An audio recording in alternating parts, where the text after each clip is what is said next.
Well, hello, friends. Mark Holmes here, and as always, I want to thank you guys for watching, commenting, subscribing, and being part of the Joe Boo Sports Report. Without you guys, this literally does not work. So let's get open for business here, and let's wake up the football guys. Wake up here, and I hope you guys are doing good on this Sunday afternoon. I'm actually doing some work outside, and I came inside because it's nice and cool in here to kind of get a break because it's hot out there, and I'm working on some siding and things, and you can see I'm soaking wet. And I started thinking, because that's what I do, I'm always multitasking and trying to, figure things out and all that.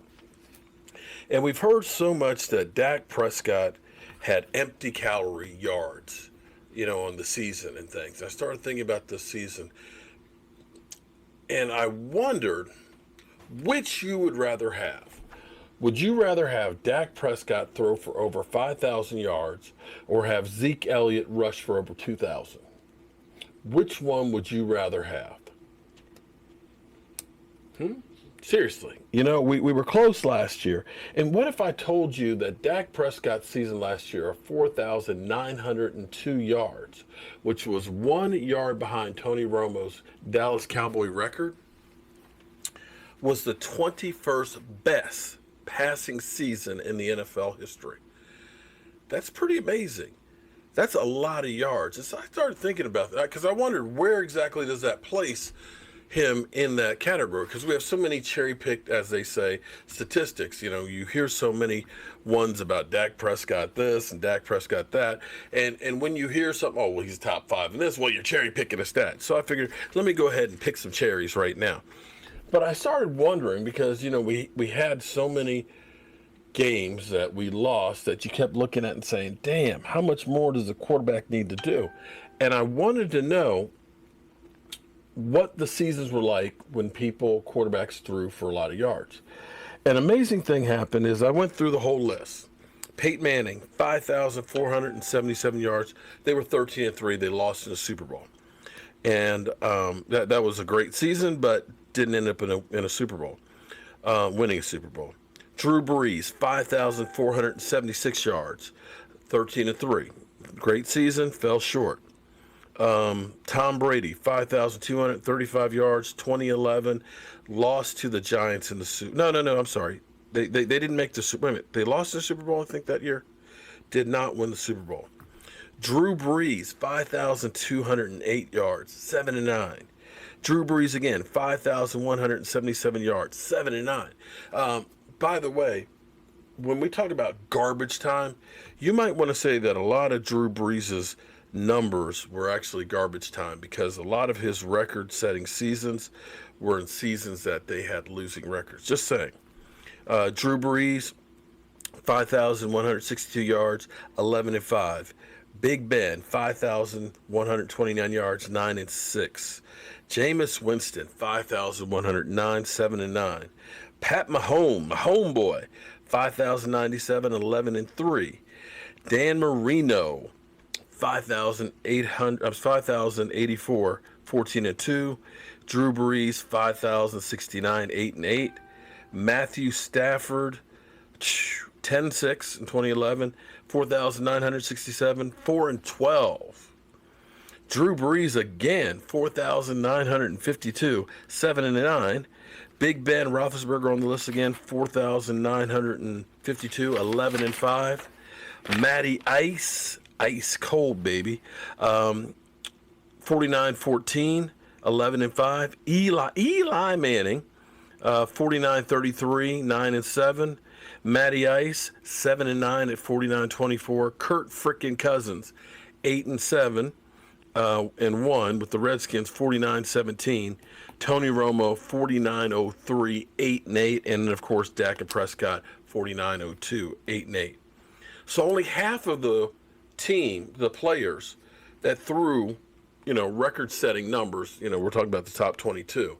Only 11 of them actually had winning records. So clearly, just throwing for a whole lot of yards does not mean you're going to a Super Bowl. And the reverse is true with running backs as well, because you can look back through like Chris Johnson running for 2,000 yards. You can look at Barry Sanders running for 2,000 yards a couple of times. You can look at O.J. Simpson 2,000, Eric Dickerson 2,000. You can look at all of these great, and DeMarco Murray for us 1,800 yards. You can look at all of these great seasons by a running back, and very rarely do they ever end up being a Super Bowl champion. The only time the NFL leading rusher has been a Super Bowl champion was Emmitt Smith 3 times and Terrell Davis twice. Other than that, it doesn't happen. And I want you to think back to 2016. Zeke Elliott was a rookie, had a really good season, 1,500 yards.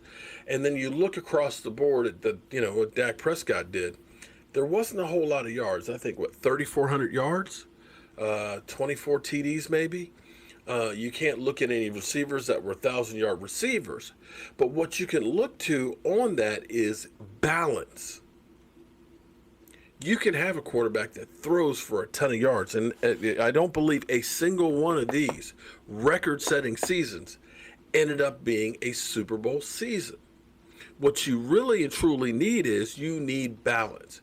You need to keep people not knowing what you're going to do. You want to be able to run as effectively as you can pass the ball. So that way when you go against a defensive line that's a great defensive line, you can pass your way out if they got a weak secondary, and vice versa.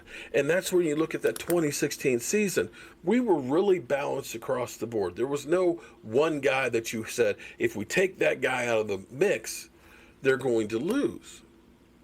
And you can look around and say, well, look, we just need to run Zeke Elliott. But see, that doesn't work either, because we saw what happens. Teams will say, we're going to take that guy away from him.